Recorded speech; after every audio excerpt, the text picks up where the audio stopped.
Well, hey, welcome back to our Taking Flight podcast. This podcast exists to help you, the church leader, experience a movement of Jesus in and through your church. My name is Tommy Bowman. I'm one of the co-founding pastors of Mission Church in the suburbs of Chicago. And just wanted to say a quick note. This is the conclusion of season 1. We're going to take a break for just 2 short months, June and July. We will be back in August for the launch and the kickoff of season 2.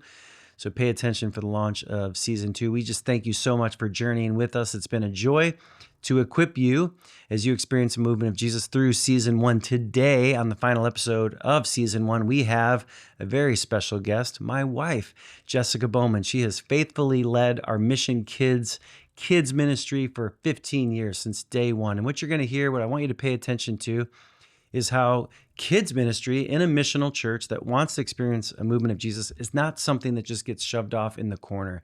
And the DNA of the missional life is not something that we wait on, but we instill it. Our gather, grow, go values, we instill that in our kids, in our families. It's beginning to pay dividends now as they're becoming adults. So I want you to really listen in and how you can begin to experience the movement of Jesus even through your kids' ministry. So I hope you enjoy this episode.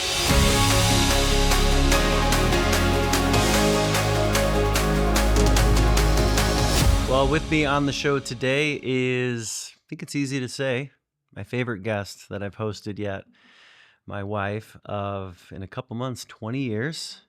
And normally I wouldn't get into family stuff, but it just seems appropriate. We get to parent 3 kids, 17-year-old son, 15-year-old daughter, 13-year-old son, who are church planters like us, but it's great to have you on today. And this is right after Mother's Day, so happy Mother's Day to you. Thank you. You are an awesome mother. So I ask this question to everybody on the show. Yeah. I know the answer to this, but our viewers don't, and maybe even some of our own planters in our church. But I ask everybody, because this is a podcast about being on mission to help people find and follow Christ, to experience a movement of Jesus. So you can't do that if you didn't first encounter Jesus and were radically changed by him. So give us, when did you surrender your life to Jesus? How old were you? What were the circumstances? So let's hear that. Yeah. I was 16 years old. You see, my parents did an incredible job with just keeping us invested in the church. So we were there week in and week out. I was involved in the children's ministry, but when it came to my youth, I chose sports and friendships over investing in the youth program. But at 16, I had my dad and my brother leading me in very just fun and radical ways. And I just knew it was time to commit my life to the Lord. And I was also baptized. I went public with my faith at 16 as well. So church, growing up was something that is just something that we did.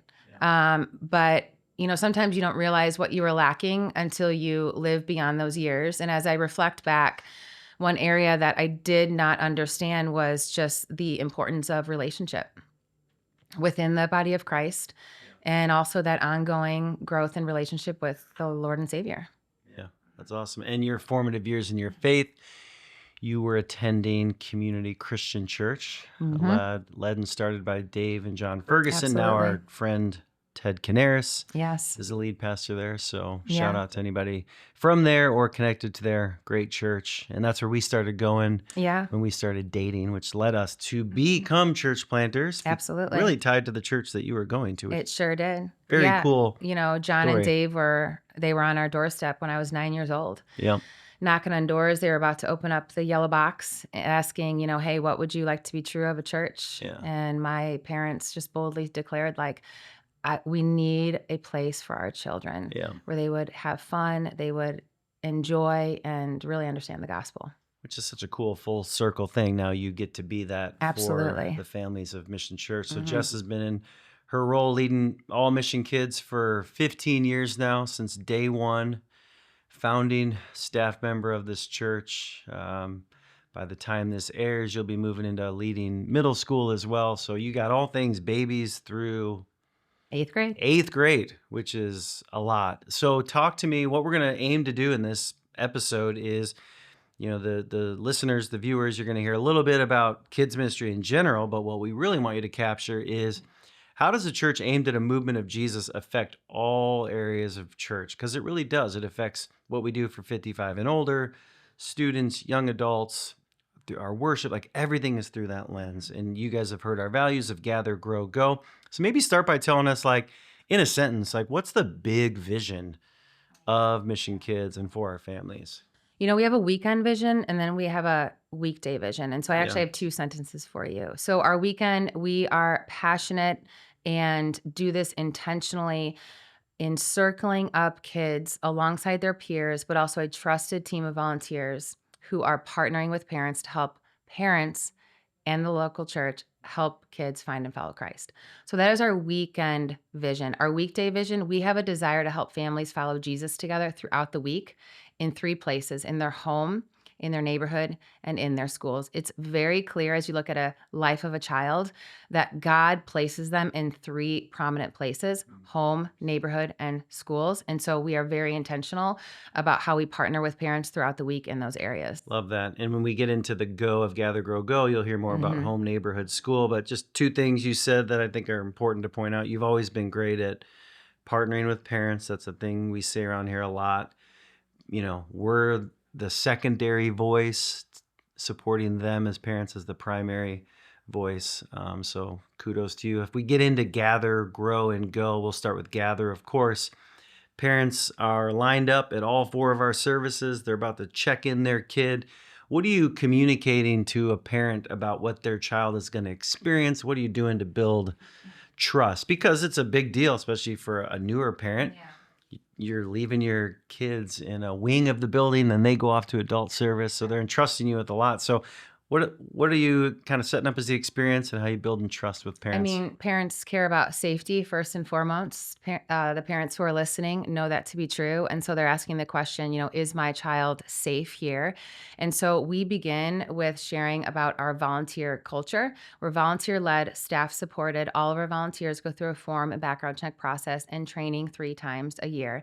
But what is also neat about this and really communicate safety is they volunteer every other weekend. So there's consistent voices and a presence in a child's life, but also in a parent's life. And so that rhythm, I believe, honors the partnering with parents, passion, that we have. And then we shift into our mission and our vision, and of course our programming, which aligns very well with our Gather, Grow, and Go. And something we've done in the past 2 years now is we made the shift from purchasing curriculums that give you language, give you resources, give you vision, give you mission, give you all the things.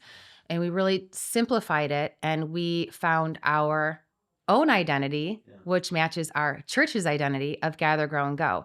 And so within our programming, kids are gathering, they're growing, and they're going. And I know we'll get more into that in the coming questions. Yeah, it's cool. I was touring a local pastor through Mission Kids just 2 days ago, and I showed him, look, right there on the wall, it says Gather, Grow, and Go. And when I walked him to a room, I said, look, our kids, they gather geographically and age-based, because we want everything that we're instilling in our adults to be instilled in a child, which is so cool. Talk me through, still in the Gather bucket, they have roughly 65 minutes in Mission Kids. What's that hour experience for these kids? Yeah, so everything that we do on the weekend is built on foundational pillars, and there's 4 pillars. It's identity, culture, resources, and safety. Say those again one more time. Identity, we want to help kids understand their identity, and that is in Christ. Culture, we want to create a culture that is fun, respectful, and aligned with the rest of our church. Resources, we want to provide programming along with tools on the weekends, but also during the week for kids and for parents. And then safety, we are mindful of relational, spiritual, emotional safety. And so that foundation is just so important that it's laid. And then what happens next is our programming. And so we bring kids in and they welcome, they play. We've got all these fun little board games, card games that kids aren't playing during the week. They can find them at church, and we see them run in and they sit down on the floor at the table with, their team of volunteers and with their peers and playing these games. And then we shift into what we call practicing the way of Jesus. This is all around setting guidelines and rules, but we're not using those terms. We are using, hey, how can we have Christ-like behaviors in our space? And our volunteers have already huddled up and they've chosen the attributes that they want to be true of their kids that day. And so they sit the kids down and they go through, okay, we're going to practice the way of Jesus. And it's all vinyled up and they've got cards that they kind of Velcro over. We're going to focus on these 3 things: gentle hands, listening ears, all the things that are attributes of Christ. Yeah. And we have in every transition within our 3 programming segments of Gather, Grow, Go, we do prayer. Because prayer is oftentimes overlooked or forgotten. And so every time we transition into one of our Gather, Grow, Go, the kids sit down and we ask a child to pray, or we have a volunteer pray. And so we know confidently kids are walking away praying at minimum 3 times on a weekend. And so we gather, we do an activity that's centered around the big idea for the morning. And then we also have a live teaching. And we then go to grow. We sit at the table like this, and they grow in their scriptures of what they just learned from the live teaching. And then they go. And this is really living out that missional calling that we want to be just deep-seated in a child's heart when they're young, so that it's flourishing when they're old. And so they actually just dissect what they just talked about, and then they do a craft or they do an activity, and they are then charged to go. And we'll get more into that. But that is programming, 65-minute programming that every child starting at 18 months will experience. That's cool. Yeah. And back in March of this year, I passed my background check and was able to volunteer. You sure in did. Kids. Yes. It was cool because I got to see it for the first time in 15 years firsthand. And those Christ-like values, I was with a little bit older kids, and the volunteer did a great job. They actually let the kids pick, hey, what are the 3 values we're going to focus on today, which was kind of cool. Then the kids had ownership, and they picked like the listening one, the respect one. And it was just a cool way to do it. And then I agree about the Bibles. A lot of times in kids, and my thought would have been, you're going to just hear it on the screen or from a teacher, and you do. But then we sat down with the kids and they're opening physical Bibles. They're finding the book of the Bible. They're finding the chapter and the verse, and then they're reading it. And it's just, we all know this. It's just incredibly powerful to teach a kid how to navigate the Bible, read the Bible. So it has to be practiced on the weekends. Yeah. We have no idea how many kids are opening up the Bibles throughout the week, Right. So it's like a mandatory practice that we brought into our programming quite some time ago. Yeah, that's super cool. Because a lot of times we think about kids as the volunteers are just going to act these things onto them, but we're really getting the kids in the engagement of picking the values, opening their Bible, worshiping, singing. Like, we got a lot of beautiful pictures that Josias and his team, they post, and you see kids, with their hands up, worshiping. And that happens amazing. During our live teaching. Yeah. We absolutely bring in expressions of worship and prayer and servanthood and all those. It's awesome. So let's shift into grow now. Okay. Obviously, some of that played out in the gather, but foundationally, how do we long to see a child grow in their spiritual journey? So everything we do is built on those foundational pillars. Yeah. So for grow, everything we do is built around a discipleship pathway that I built out about a year ago. And it shows 0 to 5th grade. We asked ourselves the question, what do we want to be true of a 5th grader as they graduate mission kids and head off into student ministry? And the answer was to be saved and sent. Nice. So on this discipleship pathway, it is a guide to help kids find and follow Christ. Kids actually grow through a number of spiritual skills, and they all grow on top of one another. So I have it here. So just as an example, our littles, Wiggles, Movers, and Explorers, which is 0 to kindergarten, they're reciting prayers, they're beginning worship, they're practicing giving. Let's jump up to 1st through 4th. They're then going from reciting prayers to then talking to God, beginning worship to understanding worship, practicing giving to giving a portion. Let's jump up to our 5th grade, from talking to God as a 1st through 4th grader to prayer is a daily habit. from understanding worship, they are becoming worshipers.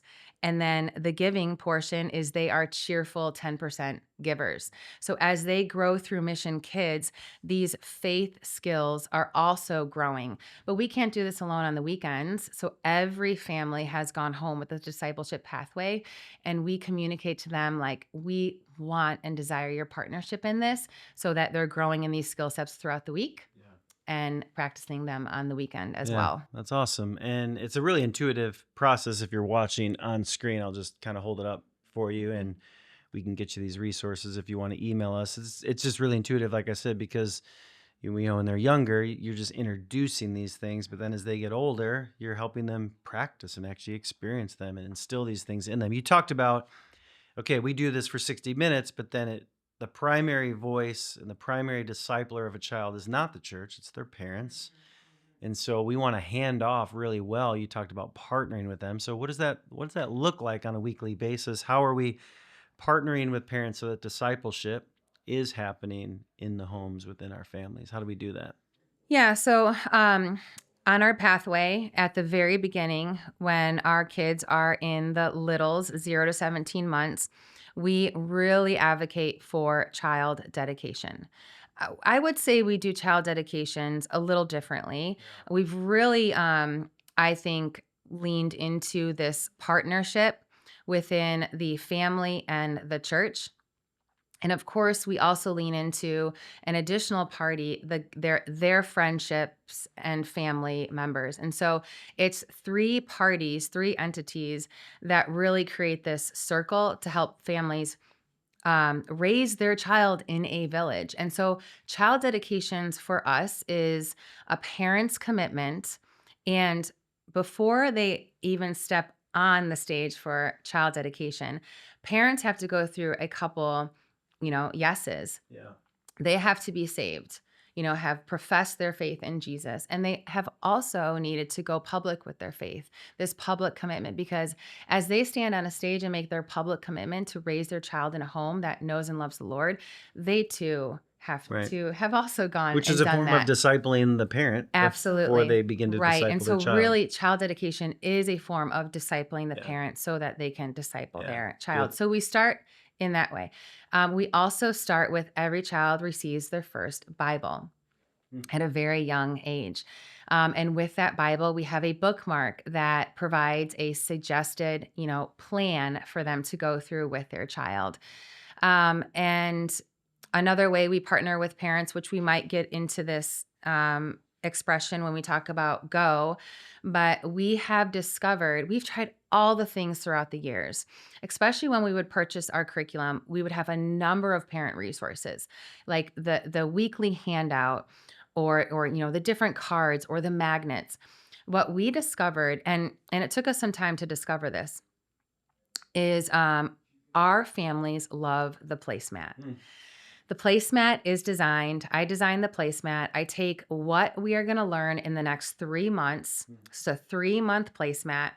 And I map out, our memory verse, our attribute of the month, give some parents some text on to understand really what that memory verse is, who wrote it, what the context was back in biblical times. And then different activities for the kids to engage in, mazes and fun facts and Q&As. And so this placemat, then all of that is given to our incredible communications team, and they craft it front and back. And we hand that out to every single family. And so we know that this placemat exists on the table or in the car or in a suitcase while they're traveling. It can very much go with them. We also have it linked to a website where they can go to get the answers, and they can just take a deeper dive into the things that are on the placemat. And it keeps your table clean. And it keeps your table clean. Yes. It's a win-win. It is a win-win. It's a brilliant idea because, parents, we want parents and families to be gathered around the table together, having meals together. That's where a lot of discipleship happens. And now you've got it right in front of you. You can simply ask your kid about the memory verse on the placemat. even if they're choosing to play the game part of it, it's all tied to the biblical principles for those 3 months. So brilliant idea.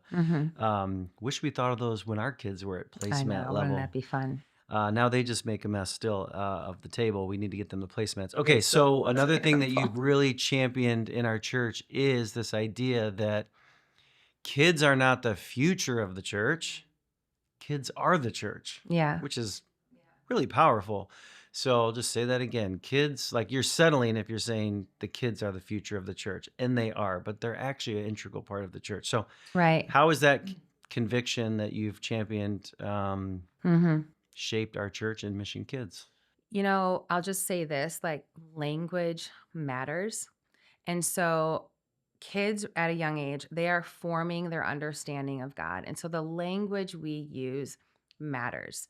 Um, and it doesn't just matter when they're young, it matters as they grow. And so why wouldn't we use language like gather, grow, go?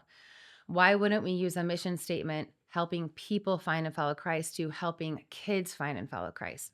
So language matters, and we've just tried to simplify.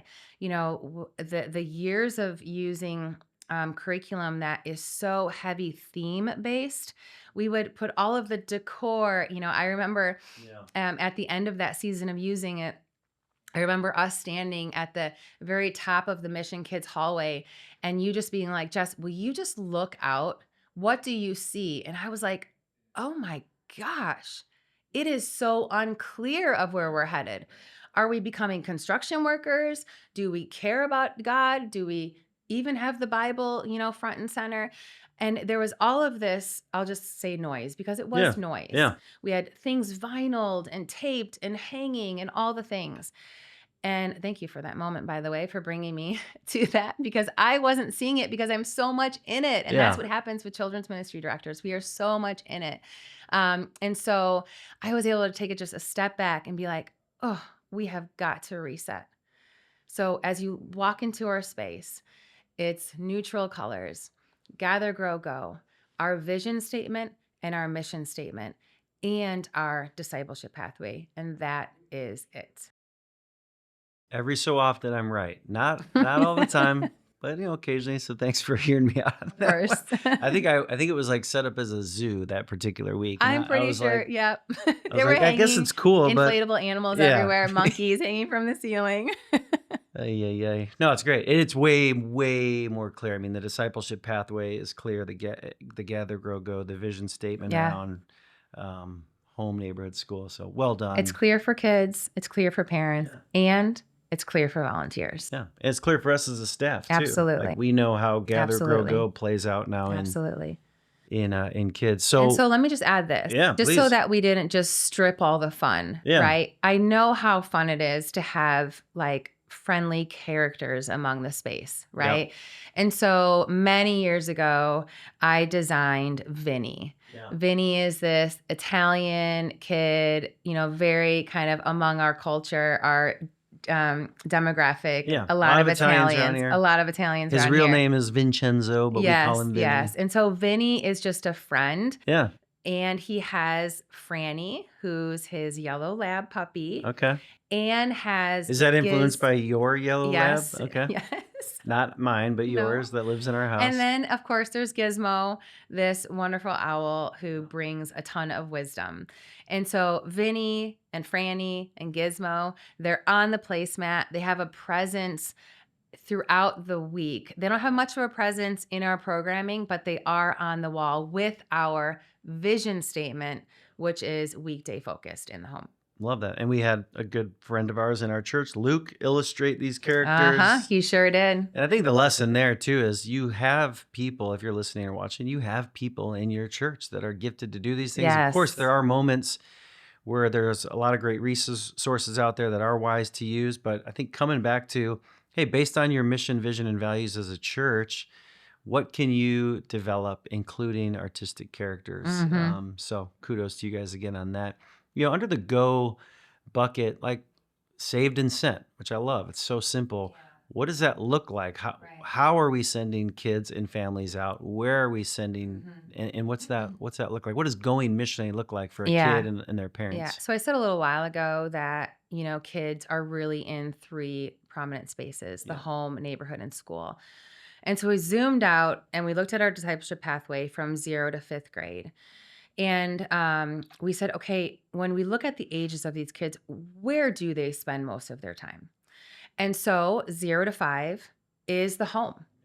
First through fourth is the neighborhood, the parks, and then fifth is school. First and fourth are also in the school, but they really are out playing, being creative, sidewalk chalk on those e-bikes and scooters. And so we really needed them to start befriending and getting to know their neighbors.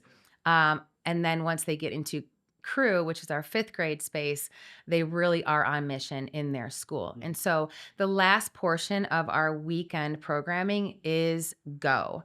And so there is active conversation around who are you going to take the information you learned about today and share it with?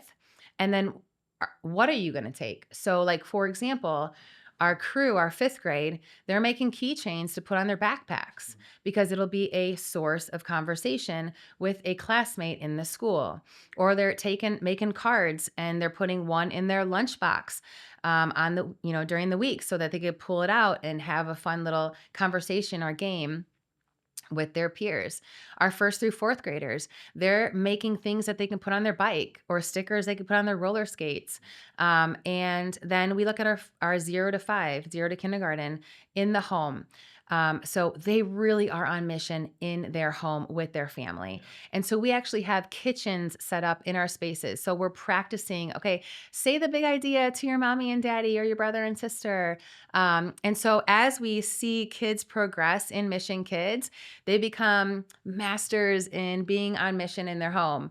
And then they grow into being on mission in their neighborhood. And then they take it into their school. So they're proficient in every age group in being on mission. And we're actually having a show and tell, a practice before they leave our services on the weekends. Awesome. Yeah, and zooming out, for those of you who've been tracking along with Taking Flight, you've heard about our planner course, you've heard about missional communities, Gather, Grow, Go. The cool thing that we're about to experience in 2 years is, our oldest, Tristan, right? So just think about this as a listener, or viewer, church leader, and you want a missional church. That's why you're watching this. You want to experience a movement of Jesus. Well, in the early days at the planner course, and I'd say, hey, we're going to live missionally, or you're here to be equipped to live missionally. And people looked at me like I had two heads. They didn't even know what that word missional meant. Well, in 2 years, our oldest, Tristan, he's going to be able to go to the planter course.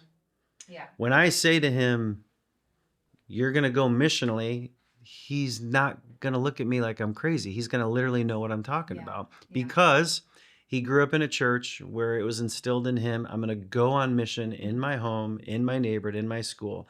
By the time he gets to high school, he's going to form a school-based missional community. And so the DNA and the training is built in. And to your point, why wait? Why wait till they're adults? To teach them these things, to have them experience these things. So I want to speak to one more yeah, thing please. that I know the audience is going to be excited about. So, befriending your neighbors can be a scary thing. It's kind of sad that so many of us go in our house, we shut our front door, shut our garage door, and we're done. We're not befriending our neighbors. And so we have chosen to be a little strategic about this on the weekends. Meet kids where they're at. And so our 1st through 4th grade, we call them teammates, growing in faith on one team, one mission, because their mission is their neighborhood. And so what we do is our 1st through 4th grade, we have 5 rooms that are represented in a geographical area. Yeah. And so 1st through 4th, you gather with kids that you live by or go to school with, or are on a sports team with. But the second layer to this, which is very powerful, is the parents then during drop off and pickup are in lines befriending one another. Yeah. A third layer to this is our volunteers who are in this room are also from the same towns that they're investing in. And so they could, in fact, be neighbors to these families that they're leading on the weekends. And what we're seeing is actual neighborhood missional communities birthing from this strategic plan on the weekends. It's been so beautiful. Yeah, I mean, from a pickup and drop off line, a missional community is forming. I mean, Yeah. that's what we're talking about when we say experiencing a movement of Jesus. When you do things strategically through your mission, vision, values, then the Holy Spirit can take over. If you allow the alignment and the freedom for people to do this stuff, it's happening, which is so exciting. It can happen in any church that's listening. Yeah. So And one may think, well, first through fourth, that is a wide age range to gather in a room. Well, during our grow segment, which is in scripture, we do go to grade level tables. just in the same room. Just in the same room. Yeah. But what's also brilliant about this is we also have siblings in the room with one another. And so we are actually giving them a space to help them practice loving each other well. In every other area that they're engaged in, from sports to extracurricular to school, they're separated by grade. They don't have any interaction. But here in the local church, we're like, no, we're going to train up these brothers and sisters to love each other well. We've had a couple fist fights. We Not have our kids, I hope. not our kids, but we have had 2 sets of brothers go at it. And instead of separating them, we put a volunteer right in between them, and we model how to love our siblings well so that they could take that into the home. Yeah, which I'm sure the parents. Which is another way to partner with parents. Yeah. Yeah. So cool. Like when it comes to a word to parents, maybe it's our parents or parents that are listening. Like what's a simple thing a parent could be doing when they're thinking about partnering with their church or helping their student or child, gather, grow, and go? How would you simplify it for them? Prepare your home. Prepare your home. And what do I mean by this? In the mornings, wherever your kids are eating, that's where your Bible and your devotional is. So that when they're at the table, you can reach, or they can reach and turn to a page and have a very meaningful, intentional discussion. Prepare your home. So prepare the chair that you're going to sit in when you set your alarm 30 to 45 minutes before your kids wake up. The parents, it's got to be in them before they can, transfer it over to their child. And so prepare your home, prepare your seat, prepare your table.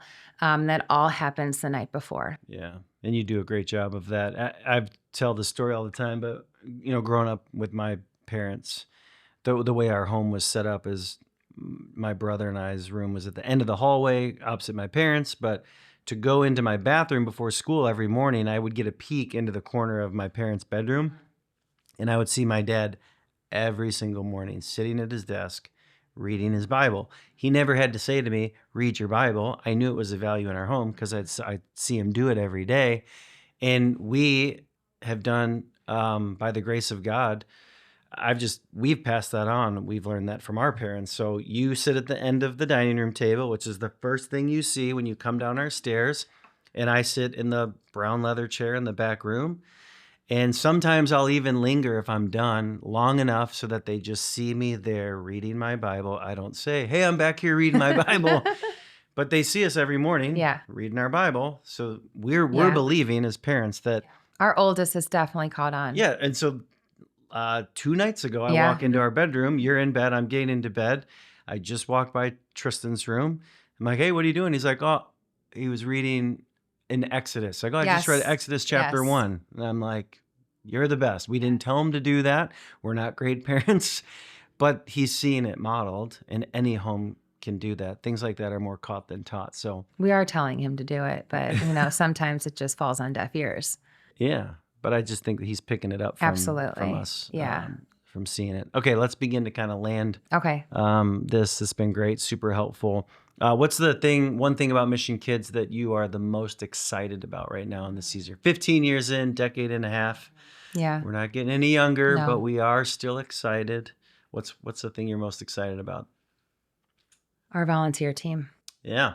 Yeah. You got an army. None of this could happen without our volunteers. Yeah. So it is just a culture in our church. That's what you do. You try a team. But our volunteers, they are committed. We have just under 400 volunteers that gather every other weekend, or we split that into, 180 on a team. And we have a structure of coaches who are caring and equipping for volunteers. Hands down, it is our volunteers. And so I just know, being in children's ministry for almost 19 years now, that if you do not have a strong, committed, just culture, volunteers that are in it with you and have ownership, none of what we talked about will be true of the ministry and of our partnership with parents. And so, volunteers. Yeah. Yeah, you've done a great job. I think you have over 400 of our 1,000 volunteers, and experiencing it firsthand when I did those couple weeks, and they're so bought in, they're unified, they know what they're doing. And I think you would say to anyone leading a kids ministry, or if you're listening and maybe you lead someone who leads kids ministry, it's almost like stop what you're doing and shore up your team. Whether you're in a season of growth, decline, or you're plateauing, build your team. You have to, you'd say the primary thing you do is recruiting, right? Absolutely. The last 15 years, and you're never done. That's my biggest focus during the week. Yeah, and being with those volunteers. Last question. What does it mean to you personally to be in a role that is helping kids find and follow Christ? What's that mean to you? It's very much tied to my personal testimony. I shared at the start of this, we talked a lot about, the Yellow Box Church.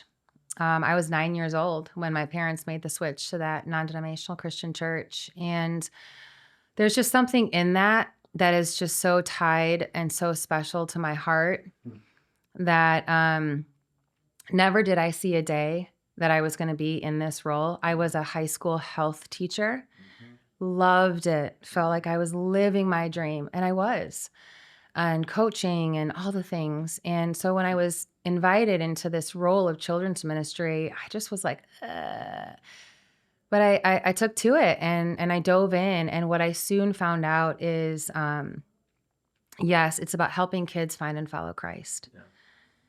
And, I think about our kids as well, but it's also about the mentorship and the discipleship when it comes to the adults and the students on the team. And that mentorship and discipleship is something that I did not have as a child, as a youth, and as a young adult. And so I so desperately want that for children. So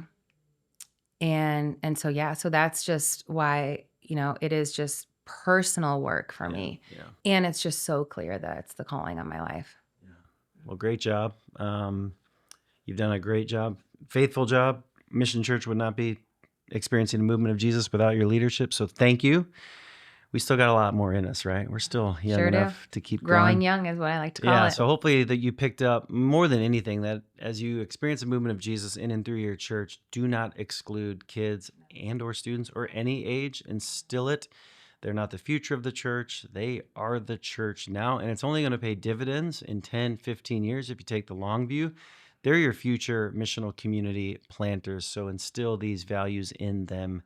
Now, this actually concludes, I don't know if you knew this is the final episode of season 1. Oh, save the best for last. That's exactly what we did. Thanks for having me. We will see you back in August for the launch of season 2. Thank you for journeying along with us. Jess, thanks for being here. Hopefully you got something out of this. And I think if they have questions about kids ministry, they can email you at jessica@wearemission.com. We love you guys. Thanks again for journeying with us through season 1. We'll see you in August for the kickoff of season 2. Have a great summer.